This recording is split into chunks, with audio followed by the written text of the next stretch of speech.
Sindh action committee Sindh में अवामी राब्ता मुहिम बाद जेल भरियो तहरीक शुरू करण ऐं सिंध असेंबली जो घेराव करे धरणो हणण जो चिताव ॾेई छॾियो।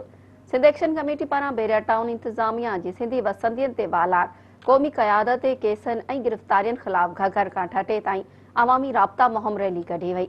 रैली जो घघर, दाबेची, घारो, गुजो, मकली ऐं ठटे में आवाम पारां मानाइतो इस्तक़बाल करे अॻवाननि ते गुल निछावर कया विया।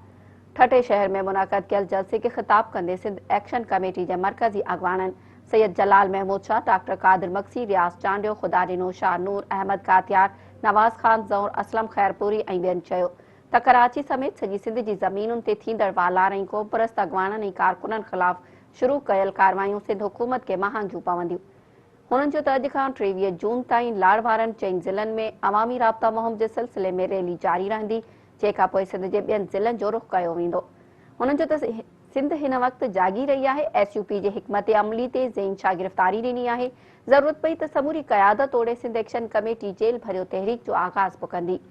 हुननि चयो त सॼी सिंध में अवामी राब्ता मुहिम मुकमल करण बाद सिंध असेंबली जो घेराव करे धरणो बि हंयो वेंदो ऐं सिंध जा करोड़े माण्हू रोडनि रस्तनि ते विहारे धरणा हंया वेंदा। हुननि घुर कई त सिंध एक्शन कमेटी जी समूरी क़यादत कारकुननि ऐं अगवाननि ते मढ़ियल समूरा जुड़तू केस फौरी तौर ख़त्म करे जसकम चेयरमैन सन्नान कुरैशी समेत समूरनि क़ौमी कारकुननि खे आज़ाद कयो वञे।